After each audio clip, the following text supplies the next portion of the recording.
श्रावण के महीने में सुंदर शिव महापुराण के पाठ की ओर अपन आगे बढ़ते हैं। भगवान शंकर की पूजन में, भगवान शिव की आराधना में कोई ये नहीं देखा जाता कि आज कौन सा वार है और शिव को हमें रिझाना है कि नहीं रिझाना। भगवान शंकर की आराधना प्रत्येक वार को, प्रत्येक समय में, प्रत्येक घड़ी में, प्रत्येक पल पर हो सकती है। जैसे शिव महापुराण के विद्येश्वर संहिता में पृष्ठ संख्या 42 में एक बहुत सुंदर बात लिखी है।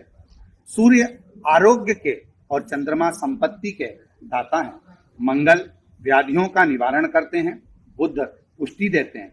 बृहस्पति आयु की वृद्धि करते हैं। शुक्र भोग देते हैं और शनिचर मृत्यु का निवारण करते हैं। ये 7 वारों के क्रमशः फल बताए गए। शिव को रिझाने के लिए, भगवान शंकर की आराधना करने के लिए कोई भी दिन हो, कोई भी पल हो, कोई भी समय हो, कोई भी घड़ी हो, हम शिव को याद कर सकते हैं, भगवान शंकर को भज सकते हैं। शिव शिव है, वो एक पिता के तुल्य हैं, घर के बुजुर्ग के तुल्य हैं, जिनसे हम उनका आशीर्वाद प्राप्त कर कर जीवन में सारे सुखों को और आत्म शांति को पा सकते हैं। वो शिव तत्व है।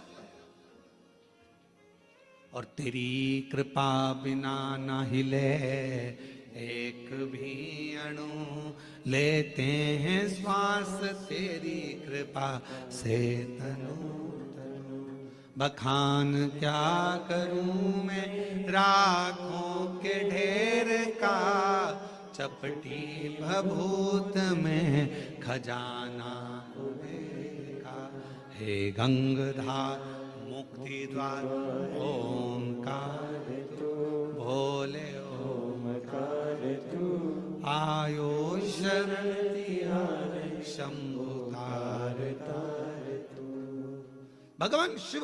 अब गर्मी आई, गर्मी में पूरे जीव मर गए, गर्मी में सब सूख गया, कीड़े मकोड़े मर गए गर्मी की तपन के कारण। पर सावन का एक महीना जिसमें भगवान सबको फलना फूलना सब कुछ, पत्तियां भी फूलती हैं, फूल भी फूलते हैं, डालियां भी फूलती हैं, पशु पक्षी जानवर जलचर थलचर सब फूलते हैं श्रावण का।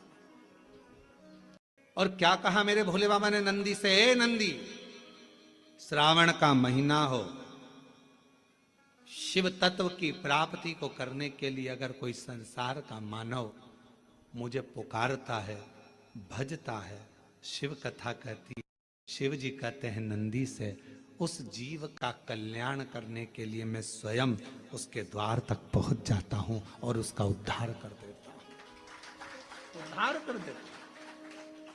पर किसका चित्त लगे?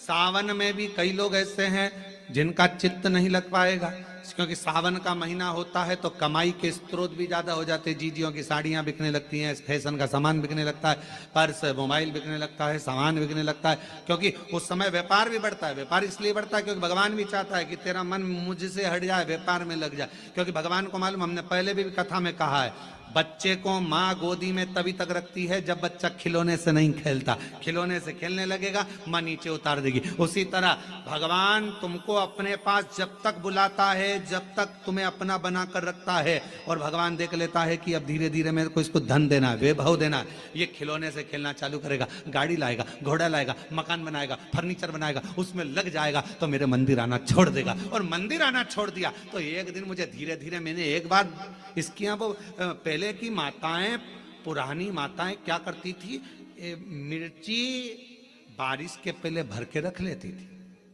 धनिया बारिश के पहले भर के रख लेती थी, हल्दी बारिश के पहले भर के रख लेती थी, अनाज बारिश के पहले भर के रख ले, क्योंकि 4 महीना खाएंगे, खत्म हो जाएगा, अगले महीने में फिर 4 महीने बाद ले आएंगे। उसी तरह भगवान तुम्हें एक बार का वैभव दे देता है, एक बार का धन दे देता है, एक बार की दौलत दे देता है, फिर लोग उसको भोगने लगते हैं, और भोगते भोगते आखिरी में एक दिन ऐसा आता है कि डब्बा खाली हो जाता है। डब्बा खाली होता है, फिर रोने बैठ जाता है, तकलीफ आई, फिर लोटा लेकर भागता है। शिव जी कहते हैं जो मेरे मंदिर में, मेरी कथा में, मेरे रस तत्व में हमेशा एक जैसा लगा रहता है, उसकी जिंदगी को भी मैं हमेशा उन्नति की ओर बढ़ाते बढ़ाते अग्रणता में लेकर चलूंगा।